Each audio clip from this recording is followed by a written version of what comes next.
Hello students, welcome to ClassPix Academy. So সবকে ClassPix Academy ফালৰ পৰা স্বাগতম জনাইছোঁ। সো বহুত ষ্টুডেণ্টে আমাক সুধি থাকে যেতিয়া লাইভ ক্লাছ কৰি থাকোঁ তেতিয়া কমেণ্ট কৰে বা যেতিয়া আমি ভিডিঅ' আপলোড কৰোঁ তেতিয়া কমেণ্ট কৰে, ইভেন হোৱাটছএপো কৰে, হোৱাটছএপতো সোধে, ফোন কৰি সোধে যে ছাৰ 83.0 নটিফিকেশ্যন কেতিয়া আহিব, ছাৰ অমুক ইউটিউব চেনেলত পালোঁ ছেপ্টেম্বৰত আহিব, ছাৰ অমুক ইউটিউব চেনেলত পালোঁ অক্টোবৰত আহিব, ছাৰ আপুনি অলপ ক্লিয়াৰ কৰি দিয়ক ছাৰ 83.0 নটিফিকেশ্যন কেতিয়া আহিব, আপোনালোকৰ লগত কি ইনফৰমেশ্যন আছে।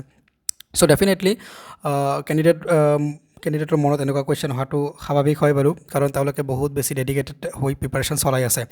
চ' আমাৰ যিমান ষ্টুডেণ্ট আছে বেটছত, ইউটিউবত যিমান ষ্টুডেণ্ট ভিডিঅ'বিলাক চায় চবেই কিন্তু খুব ধুনীয়াকৈ প্ৰিপাৰেশ্যন চলাই আছে।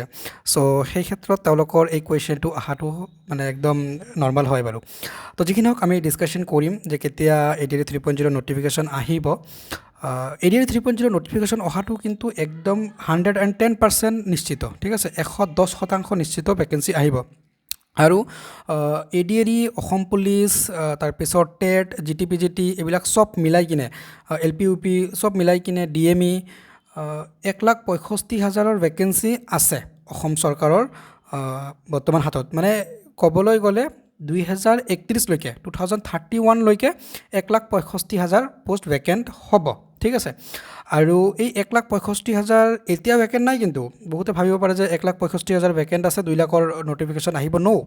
চ' সময়ে সময়ে এইটো আহিব।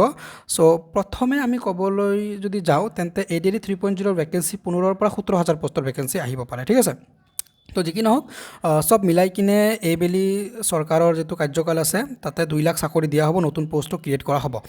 তো কথাটো হ'ল যে ADAR ভেকেঞ্চি কেতিয়া আহিব, এইটো আটাইতকৈ ডাঙৰ মানে কুৱেশ্যন, কাৰণ ADARক লৈ চবে মাথা মাৰি থাকে। আৰু যিবিলাক মানে CTETৰ কেণ্ডিডেট হয় বা বাকী পৰীক্ষাৰ কেণ্ডিডেট হয় তেওঁলোকে বাৰু মনে মনে পঢ়ি থাকে, তেওঁলোকে ইমান মানে হুলস্থুল নকৰে, ঠিক আছে। তো যি কি নহওক ADAR ভেকেঞ্চিৰ কথা যদি আমি ক'ব যাওঁ, ADAR ভেকেঞ্চি যদি অসমৰ পৰিস্থিতি ঠিক ঠাক থাকিল হয় তেন্তে আপোনালোকে ছেপ্টেম্বৰত পাল হয় বা ছেপ্টেম্বৰত আহিলে হয় মানে ADAR ভেকেঞ্চি। কিন্তু এতিয়া যিহেতু পৰিস্থিতি অলপ মানে বেয়া হৈ গ'ল, বান পৰিস্থিতিৰ কাৰণে আপোনালোকে জানে যে গোটেই অসমত ইয়াৰ ইম্পেক্টটো পৰিছে। যদিও 3টা জিলাত বানপানী হৈছিলে বহুত বেছিকৈ, কিন্তু ইয়াৰ ইম্পেক্টটো গোটেই অসমত পৰিছে। চ' সেই গতিকে অলপ ডিলে হ'ব, কিন্তু প্ৰচেছটো ছেমে থাকিব, মানে পৰীক্ষা যিটো টাইমত হ'বলগীয়া আছে টেণ্টেটিভ তেনেকুৱাই হ'ব, কিন্তু নটিফিকেশ্যনটো অলপ দেৰিকৈ আহিব, অক্টোবৰমান বা ছেপ্টেম্বৰৰ শেষত নহ'লে অক্টোবৰত আপোনালোকে নটিফিকেশ্যনটো পাব, ঠিক আছে।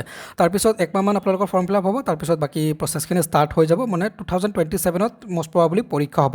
চ' সময় আছে, ভালকৈ প্ৰিপাৰেশ্যন কৰক, খুব ধুনীয়াকৈ প্ৰিপাৰেশ্যন কৰক, আৰু এইবেলি যাতে এটা পষ্ট নিজৰ কাৰণে ছিকিউৰ কৰিব পাৰে, ঠিক আছে। আৰু যদি ডেডিকেটেড প্ৰিপাৰেশ্যন চলাম বুলি ভাবিছে আমাৰ লগত প্ৰিপাৰেশ্যন চলাব পাৰে। আমাৰ এপ ClassPix একাডেমীত আমি ক্লাছ কণ্ডাক্ট কৰি আছোঁ, বহুত ধুনীয়াকৈ চবে পঢ়ি আছে। চ' ডেডিকেটেড বেটচ জইন কৰিব, অফাৰ চলি আছে, 999 টকাত গোটেইখিনি